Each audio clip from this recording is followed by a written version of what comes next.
Hepatitis means होता है inflammation of liver.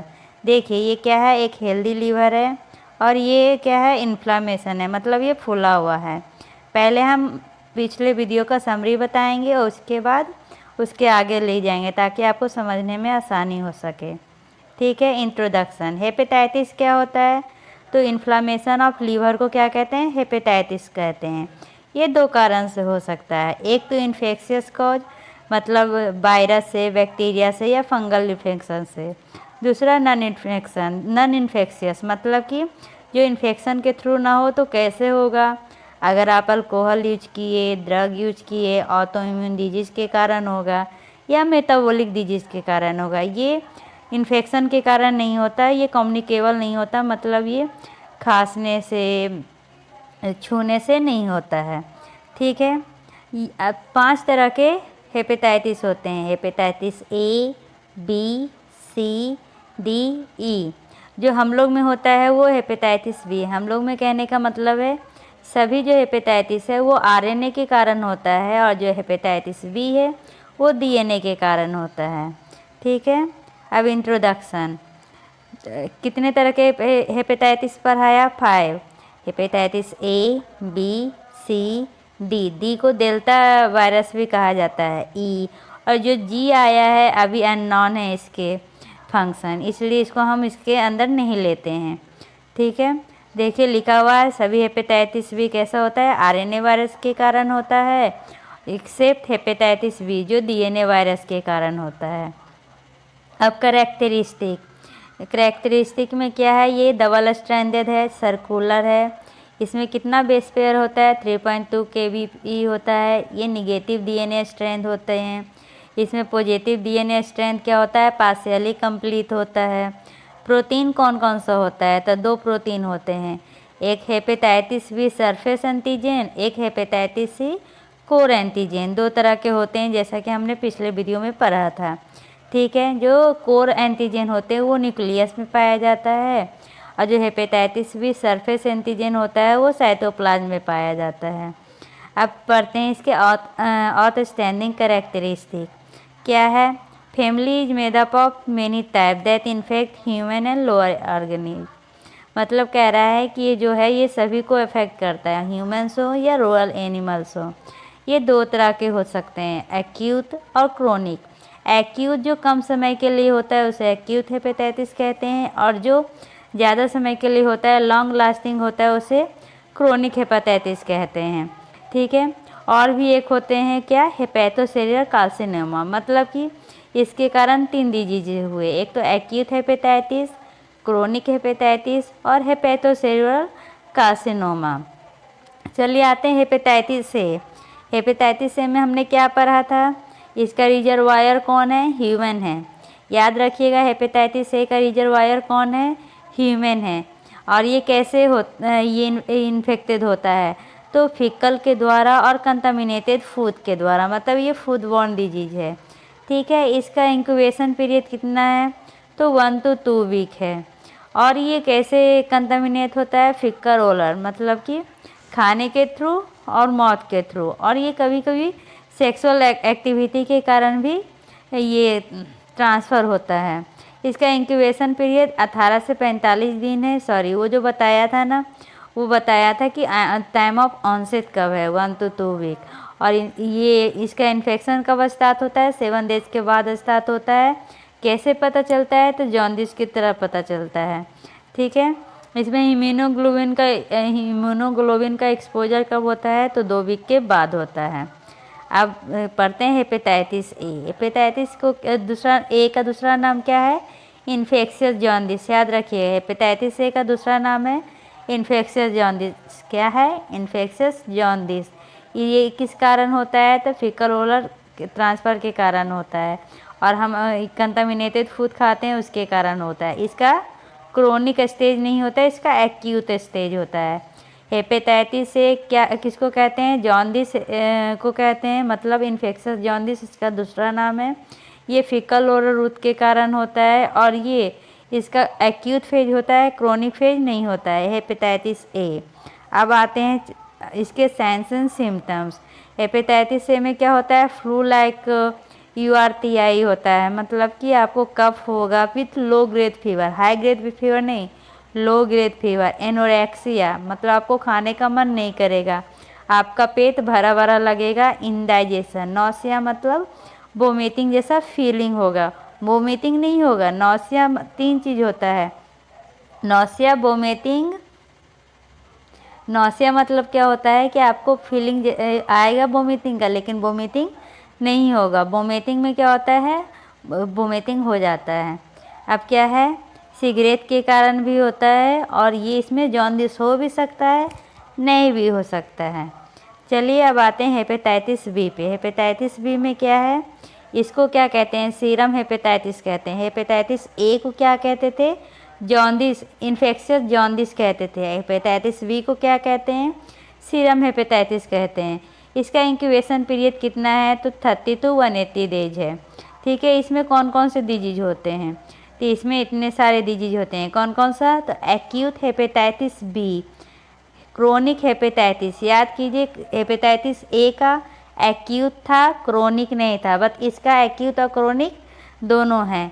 और बाद में क्या होता है, चिरहोसिस हो जाता है, लीवर का चिरहोसिस हो जाता है।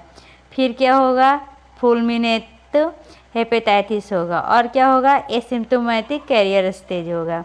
इसको ये बाद में जो हेपेटाइटिस बी है वो बाद में क्या डेवलपमेंट हो जाता है, तो हेपेटोसेलुलर कार्सिनोमा हो जाता है। ठीक है, चलिए देखते हैं। देखिए पहले ये है क्रोनिक हेपेटाइटिस है, फिर वो क्या हुआ, ज़्यादा डैमेज हो गया और क्या हो गया, चिरहोसिस, और चिरहोसिस के बाद और ज़्यादा नेक्रोसिस हो गया, तो क्या हो गया, हेपेटोसेलुलर कार्सिनोमा। ठीक है, पिक्चर से आपको समझ में आ गया होगा। आज सिर्फ हम समरी बता रहे हैं, इसलिए थोड़ा फास्ट चल रहे हैं। पिछले वीडियो में अगर स्लो सुनना है तो पिछले वीडियो में आप देख सकते हैं। अब हेपेटाइटिस बी क्या है, जैसा कि हमने बताया था, ये डीएनए वायरस है। यही एक इन्फेक्शन, यही एक इसमें अलग है कि ये डीएनए से बना हुआ है, बाकी ACDE क्या से बना हुआ है, आरएनए वायरस से बना हुआ है। जो डीएनए का वायरस है वो 3 फॉर्म में होता है, एक तो लार्ज फॉर्म में होता है, एक स्मॉल फॉर्म में होता है। ठीक है, तो जो स्मॉल फॉर्म में होता है वो ज़्यादा नंबर में पाया जाता है, और ये इसका स्ट्रक्चर कैसा होता है, स्फेयर और ट्यूब्यूल्स का होता है। ठीक है, और ये क्या को एनवेलप करता है, हेपेटाइटिस बी के प्रोटीन को एनवेलप करता है। और जो लार्ज होता है वो कैसा होता है, डबल सेल्ड स्फेरिकल पार्टिकल होता है, जिसको डेन पार्टिकल भी कहते हैं। अब आ गया कि इसमें क्या होते हैं, 4 तरह के जीन पाए जाते हैं। कौन कौन से जीन पाए जाते हैं, S gene, P gene, C gene, X gene. S gene किसको कहते हैं, S for surface gene, P for polymerase, C for core, X for non particulate protein. ठीक है, तो ये देखिए यहाँ पे लिखा हुआ है SBSAG। तो क्या पढ़ेंगे इसको, हेपेटाइटिस बी सरफेस एंटीजन। ठीक है, ये रहेगा तो कोर एंटीजन। अब आपको ये समझ में आ गया कि कैसे किसको पढ़ना है।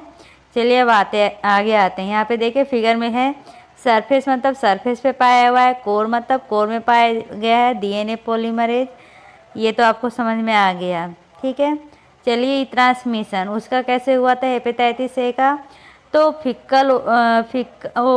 फूड एंड ओरल कंटामिनेशन के कारण हुआ था। इसका कैसे हुआ है, तो मेनली रिसिपिएंट के ब्लड से हुआ है। मतलब कि अगर आप एक दूसरे का अगर ब्लड कांटेक्ट में आइएगा तो होगा, नहीं तो इन्फेक्शियस इंजेक्शन यूज करने से होता है, इंट्रावेनस ड्रग्स के कारण होता है। और क्या के कारण, अब इसका ट्रीटमेंट कैसे करते हैं, ट्रीटमेंट करते हैं रीनल डायलिसिस के द्वारा। और किसको ये हो सकता है, तो हॉस्पिटल वर्कर को जो मेनली ब्लड के एक्सपोज में आए। ठीक है, ये मदर टू चाइल्ड भी जा सकता है। अगर मदर को अगर ये हेपेटाइटिस बी है तो अगर उसका बच्चा हुआ तो उसमें भी हेपेटाइटिस बी होने की संभावना हो सकती है। और कैसे हो सकता है, सेक्सुअल कॉन्टैक्ट के थ्रू। इसके पैथोजेनेसिस जानने के लिए पहले हम देखते हैं क्या कह रहा है, after exposure to the virus infect hepatocyte. कह रहा है जब वायरस क्या करेगा, एक्सपोजर मतलब वायरस जब लीवर में आ जाएगा तो सबसे पहले किसको अफेक्ट करेगा, तो लीवर के सेल को, उसको क्या कहते हैं, हेपेटोसाइट को। ठीक है, ये इंक्यूबेशन पीरियड मतलब 30 to 80 डेज तक ये एसिम्प्टोमेटिक रहता है, मतलब क्या अपने सिम्टम को शो नहीं करता है। ठीक है, लेकिन ये सिम्टम शो कब करना स्टार्ट करता है, तो 1 मंथ के बाद। ठीक है, और उसके बाद क्या कर रहा है, the natural course of acute disease can be followed by serum marker, इसलिए इसको सीरम मार्कर कहा जाता है, क्योंकि इसका जो एक्यूट डिजीज है वो फॉलो करता है सीरम मार्कर को। ठीक है, अब आते हैं आगे, क्या कह रहा है, SVH AG, इसको पढ़ने के लिए सीखते हैं। H for hepatitis, B for B और S फॉर सरफेस और AG for antigen. Hepatitis B surface antigen, ये क्या कह रहा है, ये कब अपीयर होता है, ऑनसेट ऑफ सिम्टम, जब सिम्टम स्टार्ट होता है तब ये सरफेस एंटीजन ये क्या होता है, अपीयर होता है। और ये डिक्लाइन कब हो जाता है, तो 3 to 6 मंथ में ये डिक्लाइन हो जाता है। एंटी एच वी एस क्या होता है, ये जब एक्यूट डिजीज ओवर हो जाते हैं तब ये स्टार्ट होता है, किस लिए, प्रोटेक्शन के लिए। अब जो है hepatitis B core antigen HBV DNA and DNA polymerase, ये कब होता है, जब सरफेस एंटीजन के तुरंत बाद, सुन आफ्टर HBS AG। ठीक है, और ये क्या करता है, वायरस के रेप्लिकेशन को एक्टिव करता है, इसके कारण ही क्रोनिक हेपेटाइटिस होता है। अगर पूछेगा क्रोनिक हेपेटाइटिस क्यों होता है, तो persistence of hepatitis B core antigen के कारण होता है, वह उसका इंडिकेटर होता है, क्योंकि ये क्या करता है, वायरस के रेप्लिकेशन में हेल्प करता है, मतलब वो उसके नंबर को बढ़ाता है, इसीलिए इसका क्या होता है, क्रोनिक हेपेटाइटिस होता है। Sign and symptom, hepatitis A का साइन और सिम्टम क्या था, तो आपको भूख नहीं लगता है, फ्लू मतलब कफ होता है, आपको खाने का मन नहीं करता है, इंडाइजेशन होता है, ये सब था उसका। हेपेटाइटिस ए, हेपेटाइटिस बी के क्या सिम्टम है, loss of appetite, dyspepsia, abdominal pain मतलब पेट में दर्द होगा, खाने का मन नहीं करेगा, कमजोरी फील होगी, जॉन्डिस हो जाएगा, राइट कलर स्टूल मतलब जो स्टूल होंगे वो राइट कलर के होंगे, यूरिन क्या होगा, डार्क होगा, आपका जो हेपेटोमेगैली मतलब हो गया, जो आपका लीवर है वो फूल जाएगा, स्प्लेनोमेगैली में मतलब कि आपका स्प्लीन में क्या हो जाएगा, इन्फ्लामेशन हो जाएगा, और आपका सर्विकल लिम्फ नोड क्या हो जाएंगे, इनलार्ज हो जाएंगे। ये सब सिम्टम किसके हैं, हेपेटाइटिस बी के। अब इसका सीरोलॉजी में देखिए, यहाँ पर ये इसको देखना बहुत ज़रूरी है। इसके इंक्यूबेशन पीरियड के समय में क्या है, सरफेस एंटीजन प्रेजेंट होते हैं और IgM प्रेजेंट होता है, मतलब हीमोग्लोबिन M प्रेजेंट होता है, लेकिन G और anti-SVS एब्सेंट होता है। लेकिन जैसे जैसे ये सीवियर केसेस में पहुँचते हैं वैसे वैसे सरफेस एंटीजन ख़त्म हो जाता है और M इम्यूनोग्लोबिन ख़त्म हो जाता है और G इंक्रीज हो जाता है और anti-SVS इंक्रीज हो जाते हैं। ठीक है, अब इस लोडिंग को हम कैसे चेक करेंगे, तो मेजर किया जाता है PCR के द्वारा। PCR क्या होता है, पॉलीमरेज चेन रिएक्शन, इसके द्वारा हम इसको क्या करेंगे, मेजर करेंगे। और एंटीबॉडी को कैसे देखेंगे, तो सेरोलॉजी के द्वारा। Antigen and their antibody are important to identify the hepatitis B infection, वो किसके द्वारा करेंगे, सेरोलॉजी के द्वारा।